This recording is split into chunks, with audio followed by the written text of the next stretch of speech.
नमस्कार, मी मानिनी गद्रे. चला गीतेच्या अंतरंग जाणून घ्यायचा प्रयत्न करूया.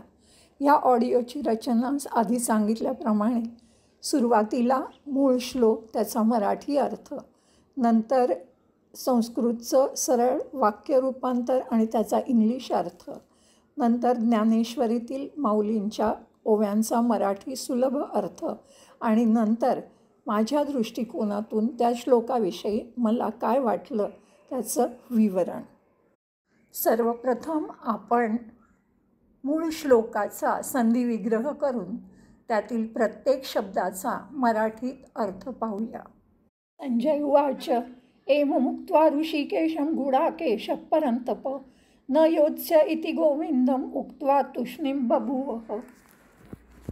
हे परंतप, हे राजा धृतराष्ट्र, गुडाकेश निद्रेला जिंकणाऱ्या अर्जुनाने, ऋषिकेशम अंतर्यामी श्रीकृष्ण महाराजांना, एवं उक्त्वा असे सांगून, न योत्स्ये मी युद्ध करणार नाही इति असं स्पष्टपणे गोविंदम गोविंदाला उक्त्वा म्हणून मग तो तृष्णीं बभूव गप्प झाला.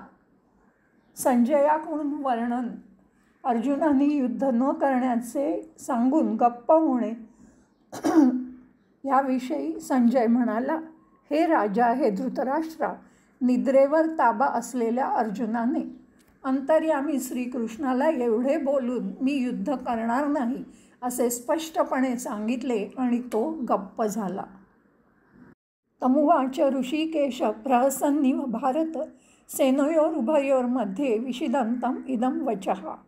भारत, हे भरतवंशी धृतराष्ट्रा, उभयो दोन्ही सेनयोमध्ये सैन्यांच्या मध्ये, विषिदंतम शोक करणाऱ्या, तम त्या अर्जुनाला, ऋषिकेश अंतर्यामी श्रीकृष्ण महाराज, प्रहसनिव जणू स्मित करून, कुत्सितपणे, इदं वचः हे वचन, उवाच म्हणाले.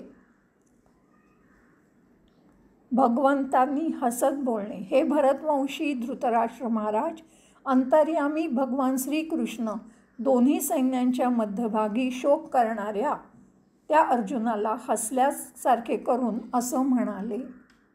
श्री भगवान उवाच अशोच्यानन्वशोचस्त्वं प्रज्ञा वादांश्च भाससे गतासु न गतासूंश्च नानुशोचन्ति पंडिताः.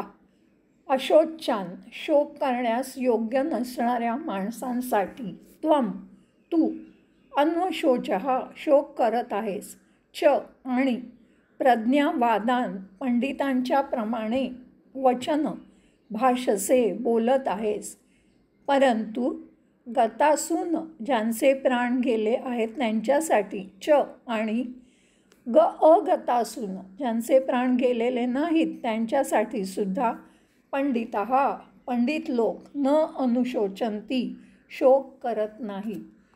ह्या श्लोकापासून भगवानांचा अर्जुनाला उपदेशाचा प्रारंभ होतो. श्री भगवान म्हणाले, हे अर्जुना, तू ज्यांचा शोक करू नये अशा माणसांसाठी शोक करतोस आणि विद्वानांसारखा युक्तिवाद करतोस, परंतु ज्यांचे प्राण गेले आहेत त्यांच्यासाठी आणि ज्यांचे प्राण गेले नाहीत त्यांच्यासाठीही विद्वान माणसं शोक करत नाहीत. आता आपण मूळ संस्कृत श्लोकाचं सरळ वाक्यात रूपांतर करूया आणि त्या पूर्ण श्लोकाचा इंग्रजीमध्ये अर्थ पाहूया. संजय उवाच परंतप गुडाकेश ऋषिकेशम एव मुक्त्वा न योत्स्ये इति गोविंद उक्त्वा तूष्णीं बभूवः. Sanjay said, having spoken thus to Rishikesha, that is Krishna, Arjuna, means Gudakesha, the destroyer of enemies, stressed to Govinda, I shall not fight, and became silent. Bharat, Rishikesh उभयो सेनयो मध्ये विषिदंतम तम प्रहसम इव इदं वच उवाच. O Bharat, that is Dhritarashtra, to the disponent one, that is Arjuna, in the midst of two armies, Rishikesha then smiling as it were said the following. Shri भगवान उवाच त्वम अशोचान अन्वशोचः च प्रज्ञावादान् भाषसे पंडितः गतासून च अगतासून न अनुशोचन्ति. Lord Krishna said, "You lament for those who are not worth lamenting, and on top of it, you are just babbling the words of wisdom. The wise grieve neither for the living nor for the dead." आता आपण याच श्लोकाच्या संदर्भात माऊलींनी ज्ञानेश्वरीमध्ये रचलेला ओव्यांचा सुलभ असा मराठीत अर्थ समजून घेऊया. संजय उवाच. एम मुक्त्वा ऋषिकेशं गुडाकेशः परन्तप न योत्स्य इति गोविंदम उक्त्वा तुष्णी बभूवः. संजय धृतराष्ट्राला म्हणाला की खूप करुणेने व्याप्त खेदाने युक्त असा पार्थ श्रीकृष्णाला असं म्हणाला आणि म्हणाला की मला भीड घालू नका, मी काही झालं तरी लढाई करणार नाही, हा माझा अढळ निर्धार आहे. असं बोलून तो स्तब्ध होऊन गेला आणि त्याला स्तब्ध बघून कृष्णाला विस्मय वाटला. तमुवाच ऋषिकेश प्रहसन्निव भारत सेनयोरुभयोर्मध्ये विषिदंतम इदं वचः. आपल्या मनामध्ये कृष्णाने विचार केला की अर्जुनाने हे काय आरंभलं आहे, ह्याचा उपाय तरी काय करावा की जेणेकरून अर्जुनाला उमज पडेल आणि त्याची धैर्यवृत्ती पुन्हा वर येईल. पंचाक्षरी जसं अनुमान मानतं की कुठलं पिशाच आहे आणि कोणता मंत्र म्हणायला हवा, किंवा असाध्य रोग बघून कोणती वैद्य जसा कुठची औषधी दिव्य औषधी ह्याला पाहिजे हे जसं योजना करतो की जी परिणामी मरण टाळून अमृतासमान तुमचा जीव वाचवेल, तसंच श्रीकृष्ण मनामध्ये योजत होता की जेणेकरून अर्जुनाची भ्रांती दूर जाईल आणि त्याची क्षत्रिय वृत्ती पुन्हा वर येईल. मग हाच उद्देश मनात धरून रागाने ऋषिकेश बोलायला लागला. आई मुलाला रागवते तरीसुद्धा तिच्या मनामध्ये त्याच्याविषयी प्रेमच असतं, किंवा औषधाचं जसं वरून कडूपण असतं पण त्याचा गुण अमृतासमान असतो, तसं वरवर पाहता कठोर पण अतिशय हितकारक परिणामी असं आता कृष्ण अर्जुनाला सांगायला लागले. आता असाध्य म्हणजे बरा न होणारा, किंवा वैद्यकशास्त्रात रोगाच्या स्थितीवरून साध्य म्हणजे बरा होणारा, याप्य म्हणजे कष्टाने साध्य आणि असाध्य असे 3 प्रकार केलेले आहेत. पंचाक्षरी म्हणजे मांत्रिक किंवा देवर्षी, 5 अक्षरी म्हणजे नमः शिवाय मंत्र म्हणणारा, अंगातील भूत पिशाच काढणार. श्री भगवान उवाच. अशोचानन्व शोचस्त्वं प्रज्ञावादांश्च भाससे गतासु न गतासूंश्च नानुशोचन्ति पंडितः. पार्थाचं सगळं बोलणं ऐकलं आणि मग श्रीकृष्ण समजवायचा प्रयत्न केला, पण तो समजून घेत नाही म्हटल्यावर परमेश्वर जरा कडक शब्दात बोलायला लागले. ते म्हणाले, पार्था, आश्चर्यच बघतोय मी.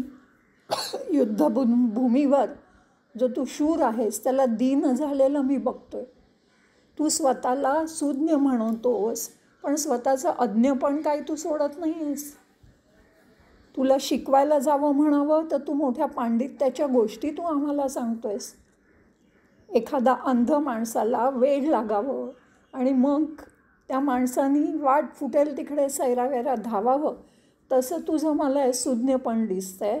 तुला कळत नाही आहे. तुला दुःख वाटतंय कौरवांचं, त्याचं मला आश्चर्य वाटतंय. तू सांग पार्थ मला की हे त्रैलोक्य जे आहे, भूमी लोकत्रय जे आहे ते काय तुझ्यामुळे अस्तित्वात आलं आहे? विश्वाची रचना तर सतत पुढे चालू आलेली आहे, हे काय खोटं आहे? सर्व शक्तिशाली ईश्वरापासून सगळं काही निर्माण झालं आहे, ते काय खोटं मानायचं का? पार्था, तू निर्मिलं आहेस का जन्म आणि मृत्यू, असं तुला म्हणायचं आहे? तुला असं वाटतं आहे का की तू मारलं तरच हे कौरवांचा नाश होईल? अहंकाराने भ्रांती तुला निर्माण झाली आहे. तू मला सांग की तू मारलं नाहीस तर हे कौरव काही चिरंजीव होतील? तू मारणारा हा एकटाच आहेस का या लोकामध्ये ह्यांना? तू काही निर्माण केलं आहेस का? तू काही सगळं मारू शकतोस का? ही जर तुझ्या मनामध्ये भ्रम निर्माण झाला असेल तर तो त्वरित टाकून दे. कारण जन्म मृत्यू हा तर सृष्टीचा स्वभाव आहे. हे सगळं अनादी कालापासून चालत आलेलं आहे आणि मूळचंच अस्तित्वात आहे. मग तू खिन्न कशाला होतोयस? मनामध्ये काहीतरी भ्रम धरून मूढपणे तू नीती आम्हाला सांगतोयस, नियम आम्हाला सांगतोयस. हे बघ सव्यसाची मृत्यू आणि जन्म हा मायेचा भ्रम आहे. जे विवेकी लोक असतात तो ह्याचा बोध घेऊन कधीही खेद करत नाही. जे झालंय, जे होणार आहे त्याचा कधीही विचार किंवा खेद ते करत नाहीत. आता या श्लोकाबद्दल माझ्या दृष्टिकोनातून मला काय वाटतं ते आपण पाहूया. 9, 10 आणि 11 या श्लोकांमध्ये संजय पुन्हा धृतराष्ट्राला वर्णन करतोय की अर्जुन म्हणतोय की त्रैलोक्याचं शत्रू नसलेलं राज्य किंवा देवांचं स्वामित्व मिळालं तरी ते मला नको आहे. कारण मला कळतं आहे की ह्या युद्धामुळे केवळ कुळाचा नाश होईल आणि मी पापाचा धनी होईन. म्हणून तो ठामपणे म्हणतो आहे की मी युद्ध करणार नाही असं म्हणून तो गप्प बसत आहे.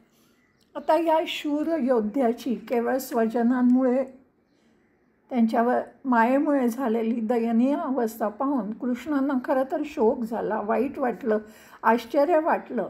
आणि जेव्हा अर्जुन पूर्णपणे शरण आला तेव्हा किंचितसे हसत थोड्याशा कुत्सितपणे त्याला ते म्हणत आहेत की अरे अर्जुना, तू एकीकडे अगदी पंडित असल्यासारखं युक्तिवाद करतोयस. पंडित म्हणजे ज्याची बुद्धी पंडाबुद्धी ज्याची आहे की जी स्थितप्रज्ञेच्या पलीकडची ज्यांची बुद्धी आहे किंवा ज्यांनी सत्य जाणलं आहे असं असल्यासारखं तू बोलतोयस. आणि दुसऱ्या बाजूला म्हणतोयस की मी काय करावं, युद्ध करू का नको हे निर्णय घ्यायला मी असमर्थ आहे म्हणून तू शरण येतोस. पण ठीक आहे, अर्जुन हा कृष्णांना अतिशय प्रिय आहे आणि सगळ्यात महत्त्वाचं म्हणजे तो पूर्णपणे शरण आलेला आहे. आणि म्हणून ते म्हणतात की अरे तू स्वतःकडे करते पण कशाला घेतोस? स्वधर्मानुसार वागणं हेच तुझ्यासाठी योग्य आहे. आणि जे घडलं किंवा जे मृत झाले किंवा जे घडणार आहे, जे मृत होतील त्याबद्दल तू शोक करतो आहेस हे खरंच अकल्पनीय आहे.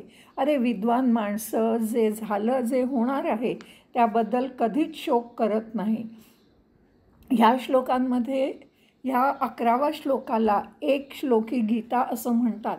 कारण तेवढं जरी आपण पूर्ण विचारात घेऊन आपलं वर्तन ठेवलं तर आपण सुखात आनंदात स्वधर्माचं पालन करत जगू शकतो. अर्जुनाला मानसिक दैन्यातून बाहेर काढण्यासाठी आता श्रीकृष्णांनी ज्ञान द्यायला सुरुवात केलेली दिसते. आपण आपल्याला अर्जुनाच्या जागी धरलं तर आपणही मायेमुळे, रागामुळे, द्वेषामुळे, ईर्षेमुळे कित्येक गोष्टी वर्षानुवर्ष मनात कोणाविषयी राग, कोणाविषयी आढी, कोणाविषयी लोभ असं धरून ठेवतो आणि दुसऱ्या बाजूला भविष्याविषयी मोस्टली निगेटिव्ह विचार करून स्वतःचाच घात करून घेतो. पण हे लक्षात घेतलं पाहिजे की सगळं क्षणभंगूर आहे आणि सगळं काही ते दिव्य शक्तीच्या नियमानुसार, त्याच्या न्यायानुसार चाललेलं आहे. म्हणून स्वतःचं कर्तेपण बाजूला ठेवून स्वकर्तव्य जे आपल्याला जन्मामुळे प्राप्त झालं आहे ते करत राहणं हेच आपल्यासाठी योग्य आहे. पुढे बघूया, अजूनही अर्जुनाप्रमाणेच आपल्यालाही उपदेश परमेश्वरांकडून मिळणार आहे. गीतार्थ जाणून घ्यायला पुन्हा भेटूया. मनःपूर्वक धन्यवाद.